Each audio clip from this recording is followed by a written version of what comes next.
Oke, assalamualaikum warahmatullahi wabarakatuh.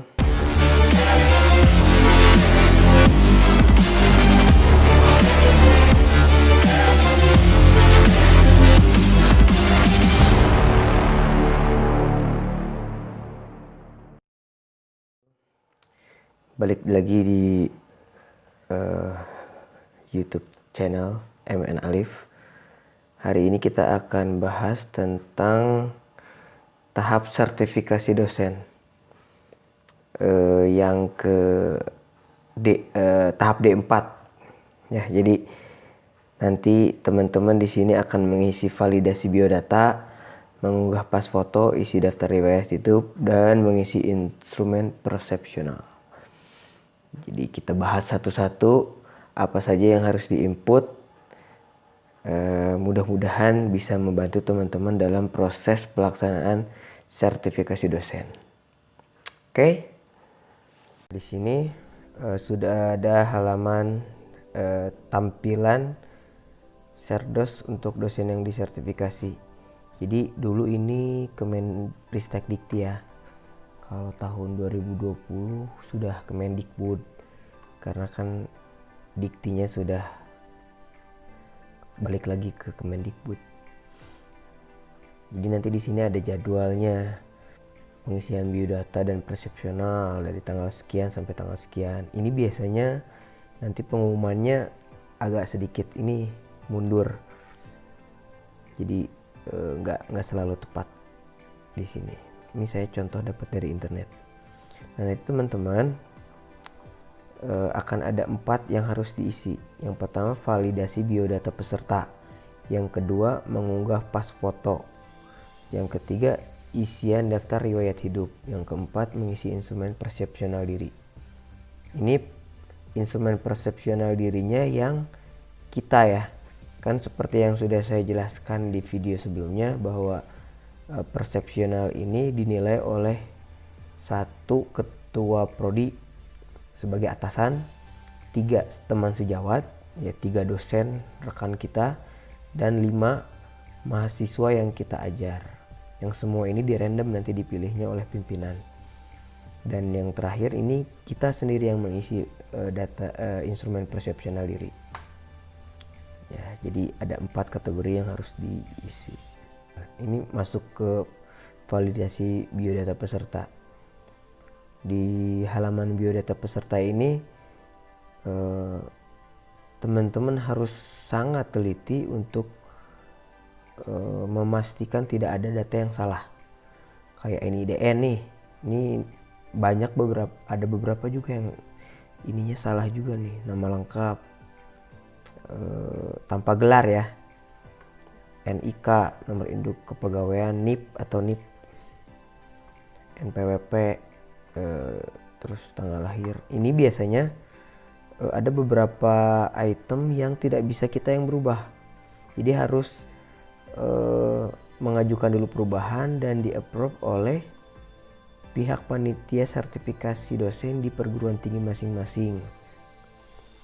Seperti kayaknya waktu itu kalau nggak salah ada yang NIK-nya salah, nomor induk kependudukannya salah, dan itu harus diupdate ke panitia sertifikasi dosen di perguruan tinggi masing-masing. Nggak bisa langsung di sini dirubah. Nah, ini diisi juga bidang ilmu. Nah bidang ilmu sesuaikan dengan bidang ilmu pendidikan kita. Mata kuliah pokok ini kalau saya kemarin saya mengisi sesuai dengan yang tertera di SK jabatan fungsional.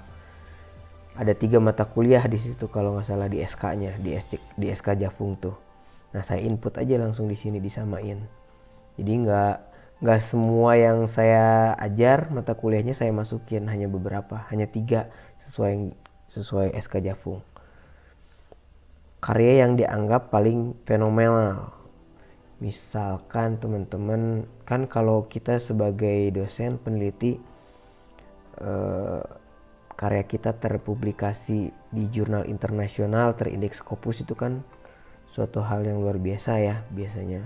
Ya itu fenomenal lah, makanya input di sini. Boleh lebih dari 1 ini kalau nggak salah. Setelah semuanya dirasa yakin dan tidak ada kesalahan lagi, baru klik validasi. Ini juga nih, ini yang tadi validasi biodata, nanti diyakinkan dulu sama sistem.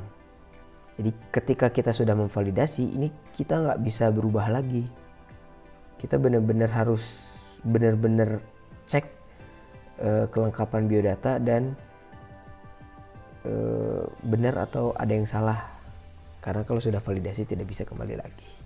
Kalau sudah ya klik validasi, ya validasi. Item yang kedua, mengunggah pas foto.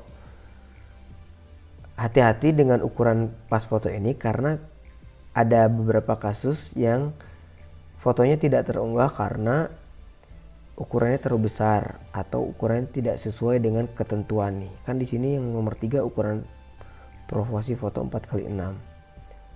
400 pixel kali 600 pixel atau lebih besar dari rasio lebar atau tinggi harus 4/6 pokoknya. Kalau lebih besar kayaknya dia suka nggak ke upload. Ini ukuran maksimalnya aja cuma 500 KB, cukup kecil ya. Jadi kalau teman-teman di foto terus besar ininya ukurannya, baiknya dikompres dulu.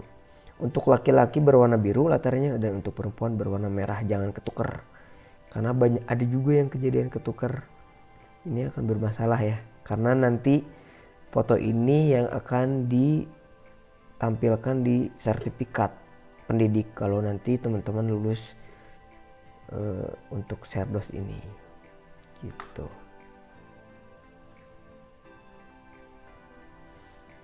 Nah, masuk kita ke pengisian daftar riwayat hidup.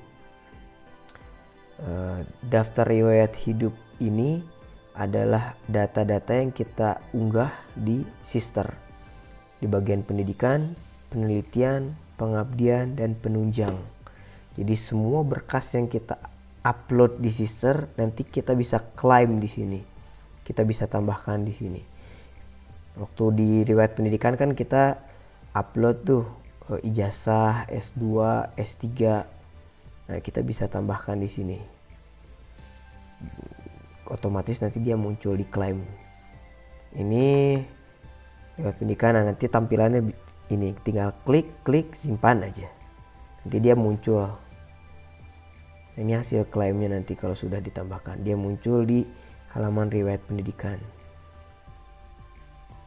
Nah, ini contoh pengisian daftar riwayat hidup, riwayat pengalaman mengajar. Nah, ini yang riskan nih karena riwayat mengajar dia akan muncul di Sister ketika dia muncul juga di PD Dikti. Bagaimana cara memunculkan di PD Dikti? Itu ada operator Firdikti masing-masing perguruan tinggi yang pada waktu-waktu tertentu mengupload atau mengupdate dosen-dosennya dalam riwayat mengajar. Yang menjadi masalah, kebanyakan dosen muda yang memiliki jabatan asisten ahli itu posisinya di dosen kedua, ketiga, dan keempat. Contoh di perguruan saya di UPI, operator Firdiktinya hanya mengupdate untuk dosen pertama saja. Sehingga ketika saya kemarin mau menambahkan riwayat mengajar itu kosong karena di PD Diktinya kosong. Jadi tidak diupdate oleh operator PD Diktinya di perguruan tinggi. Karena itu hanya mengupload yang dosen pertama saja. Akhirnya dengan bantuan direktur akademik mengajukan perubahan di luar waktu, karena itu ada waktu-waktu tertentu untuk mengupdate itu. Karena kebutuhan mendesak Sherdos, akhirnya alhamdulillah dengan surat dibuat oleh wakil rektor 1 bidang akademik, akhirnya alhamdulillah bisa terselesaikan masalah ini. Jadi langsung muncul di Dikti, di PD Dikti langsung di upgrade ke Sister. Nah, nanti di sininya bisa ditambahkan. Gitu. Ini kalau di PD Diktinya kosong, ini nggak ada nih. Dia nggak muncul di Sister. Kalau nggak di Sister nggak muncul, dia tidak muncul juga di sistem di riwayat mengajar di halaman Serdosnya. Ini nggak ada kosong, benar-benar kosong, nggak ada. Jadi teman-teman yang punya masalah sama dengan saya atau banyak dosen lain yang jadi dosen kedua dan ketiga, jadi segeralah mengurus ini. Biasanya kolektif. Ini contoh hasil pengisian daftar riwayat hidup mengajar yang sudah diupdate tadi, yang sudah ditambahkan. Ini masih banyak ya yang ke bawah-bawahnya. Ada penelitian, pengabdian, penunjang, ada publikasi karya ilmiah. Jadi kalau ada buku di situ, jurnal, proceeding dimasukin semua. Terakhir tuh TOEFL juga, TKBI juga nanti ada di situ riwayatnya. Ini hanya sampai sini contohnya. Nah, kita masuk ke instrumen persepsional diri. Jadi persepsional yang ini yang kita isi ya. Perlu diperhatikan bahwa ada beberapa pertanyaan negatif di sini, pernyataan negatif. Kalau pernyataan positif kan semakin ke kanan dia semakin bagus. Artinya ini 1, 2, 3, 4, 5, 6, 7. Misalnya kesungguhan dalam mempersiapkan perkuliahan. Ya pasti teman-teman antara 5, 6, 7 kan. Nah, tapi ada beberapa pertanyaan yang sifatnya negatif. Misalnya nih, kemampuan melaksanakan penguasaan media, teknologi, kedisiplinan. Pokoknya ada yang pernyataan negatif. Nanti teman-teman akan, itu mengecoh sekali. Kalau pernyataannya negatif, jelas terbalik. Yang kiri itu yang bagus. 7, 6, 5, 4, 3, 2, 1. Jadi benar-benar harus dibaca satu-satu. Karena kita nggak bisa milih rekan sejawat dan mahasiswa, ya jadi tolong kepimpinan diinstruksikan kepada yang diberi akun instrumen persepsional diri ini agar berhati-hati dalam mengisi instrumen ini. Karena jangan sampai merugikan kita yang sedang dinilai nantinya. Nah, ini dosen penilai nanti mahasiswa, dosen, teman sejawat, dan pimpinan atasan akan diberi token oleh panitia Serdos di perguruan tinggi masing-masing, di akun sister masing-masing. Jadi nanti prosedurnya pimpinan mengajukan nama-nama yang akan menjadi penilai persepsional. Ketika nama-nama sudah ada, nanti di store ke panitia Serdos perguruan tinggi masing-masing. Nanti dikembalikan lagi dengan token. Jadi token itu yang nanti bisa digunakan untuk login mereka menilai persepsional kita. Nah, ini tampilannya. Ini tampilan token-token mahasiswa ya. Jadi nanti setiap mahasiswa akan dapat token, misalnya ini token 1, 2, 3, 4, 5. Nanti ini di random tokennya. Misalnya si A token yang ini, si B token yang ini, C dia akan beda-beda tokennya di random. Kita juga nggak tahu siapa mahasiswanya. Di kata saya berbaik-baiklah dengan mahasiswa sebelum disertifikasi dosen. Salah-salah nanti yang menilai persepsional kita mahasiswa yang benci kita karena kita galak. Sama dosen teman sejawat juga ya berbaik-baiklah. Ya jangan karena mau Serdos aja. Memang seharusnya kita baik kan. Nah, ini masih nanti mereka masukin token ini. Tinggal cek token. Nah, ini nih banyak ini mahasiswa kan biasanya kurang teliti lah atau ceroboh lah katakan. Dia suka salah ngisi nama, ngisi NIM. Ini tuh lama kenal. Ini pernah ada kejadian lama kenal 50 tahun. Ini kan lucu ya. Padahal dia baru ngajar di situ 2 tahun. Terus mahasiswa juga paling baru 20 tahun. Tapi lama kenal udah 50 tahun kepencet. Jadi bahaya nih. Tapi kayaknya gak berpengaruh juga deh. Teman saya yang gitu juga alhamdulillah sekarang lolos juga. Padahal ininya ada yang 50 tahun. Ya pihak panitia di pusat sana paham kali. Gak akan mungkin kena 50 tahun. Ini penilaian sejawat. Tampilannya sama sih. Pengisian TKBI dan TKDA. Ketika teman-teman mengupload sertifikat TKBI dan sertifikat TKDA di Sister, kan di situ ada bagian sertifikat ya. Nanti diupload sertifikatnya. Nanti di sini akan muncul. Ya, ini nggak harus PLTI ya. Ada Bappenas, untuk TKDA-nya ada Bappenas, ada UGM juga kalau nggak salah. PLTI sudah jelas. Jadi ada beberapa lembaga yang ditunjuk oleh Kemendikbud yang dipercaya untuk si sertifikatnya itu diakui dalam proses Serdos. Sertifikat TKBI dan TKDI ini tidak ada kadaluarsanya selama tesnya dilakukan ketika kita sudah menjadi dosen. Tapi kalau misalnya kita pernah tes TKBI hasilnya bagus sebelum kita jadi dosen, itu yang tidak berlaku.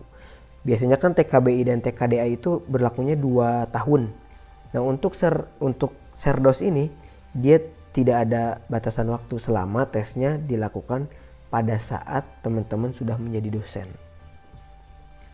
Jadi nggak ada kadaluarsanya ya, bisa diisi sini. Mudah-mudahan ini juga sekali tes langsung bagus. Kalau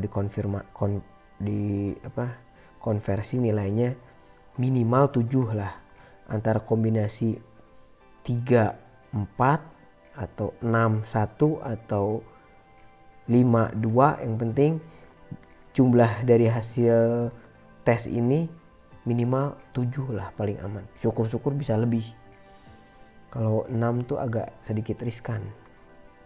Karena nanti di NAP dan nilai NAD ya, NAP dan NAK dan NAP-nya kan kita cuman 4, karena kalau dosen muda asisten ahli golongan 3B, jadi udah skor batas banget tuh. Jadi sebisa mungkin ininya 7 lah, jangan terlalu kecil. Yang mudah-mudahan sekali tes bisa langsung. Nah ini ntar muncul gini nih, ntar dia kalau yang sistem baru dia nggak ada skor ini sistemnya yang lama kayaknya diperbaharui yang tahun ini agak sedikit beda. Kita nanti masuk ke deskripsi diri.